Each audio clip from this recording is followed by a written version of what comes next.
Պարոն նախարար, այս տարի փետրվարի 27-ին կառավարությունը որոշում ընդունվեց, որով հաստատվեց ամուսարի շահգործման ծրագրին, վերաշահգործման ծրագրին 150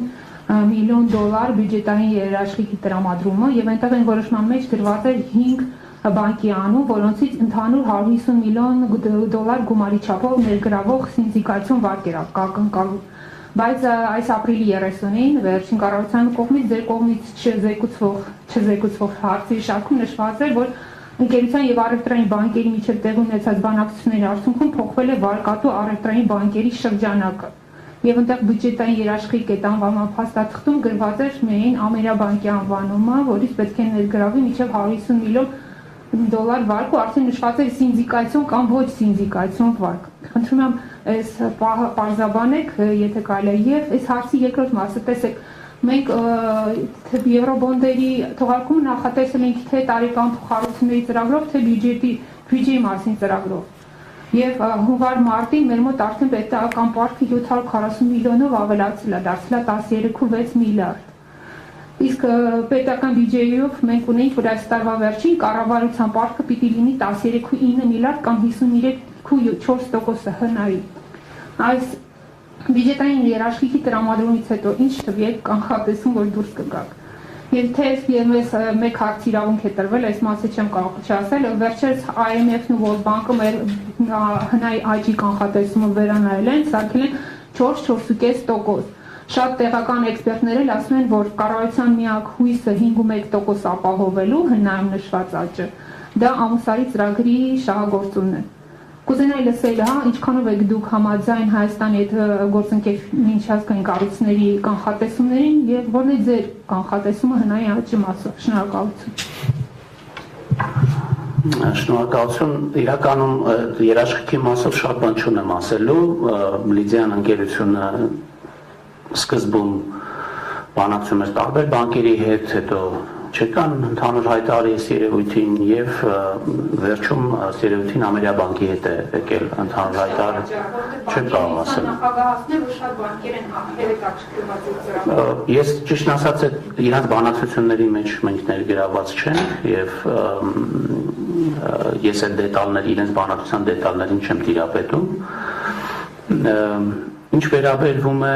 միջազգային գործընկերների կողմից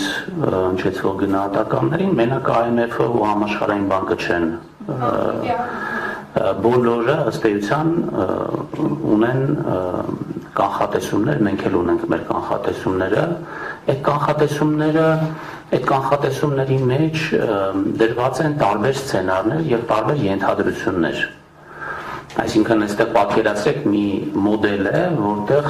դու անում ես ենթադրություններ, եւ այդ մոդելը այդ ենթադրությունների հիման վրա տալիս է ինչ-որ արդյունք։ Այստեղ կարևորը թե ով ինչ ենթադրություն է անում։ Կարող եմ ասել, որ այո, ամուսարի գործարկումը կարող է ունենալ դրական ազդեցություն, եթե այս տարի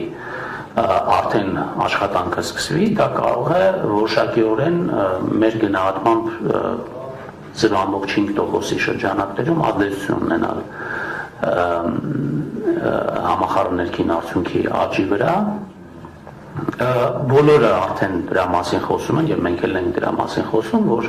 Հայաստանի Հանրապետության տնտեսական աճը վերադառնում է իր պոտենցիալ աճին, որը մեր կարծիքով կազմում է 5-ից 5.5%։ Այստեղ մի փոքր բան կա, հաշվի առնելով նախորդ տարիների մեծ աճերը, կարող է որոշակիորեն այդ պոտենցիալից աճը զգալիորեն բարձր լինել, բայց տոկոսային առումով ցածր լինել, որովհետև բազան արդեն իսկ բարձր է։ Բազային էֆեկտը հաշվի առնելով ձեր գնահատմամբ, եթե չլինի ամուսարի ծրագիր, ինչ թվի վրա ենք կանգնում տարվա վերջում։ Ես կարծում եմ, որ այն ինչ որ մենք դրել ենք բյուջեում որպես տնտեսական աճի ցուցանիշ, այդ ցուցանիշին մենք կարողանանք հասնենք այստեղ քանի որ տարվա վերջում է պլանավորվում ամուսարի գործարկումը, իր ազդեցությունն ինձ թվում է ավելի շատ սահմանային է լինելու եւ կարող է 1-2%-ային կապված, երբ կարողանան իրենք արդեն արդյունք տալ, ես դա չեմ կարող հիմա մեկնաբանել։ Եվ հարցիս այն մասը, որ ինչ թվի են դուրս գալու պարտքի մասը, թե կառավարության, թե պետական պարտքի մասը, եթե այս 150 միլիոնն հաշվենք։ Ես կարծում եմ, որ այն ցուցանիշը, որին մենք այն ցուցանիշը, որը մենք պլանավորել էինք, այդ ցուցանիշի սահմաններում լինելու մեր պետական պարտքը, եթե ցնցումներ չլինեն, իսկ մեր տպավորությունն այն է, որ ցնցումներ չեն լինի, ուղղակի մի հավելյալ ինֆորմացիա ձեզ տամ, որ մենք հիմա շրջանառում ենք պետական պարտքի մասին նոր օրենքը, որով բյուջետային երաշխիքները պարտքի մաս չեն համարվելու։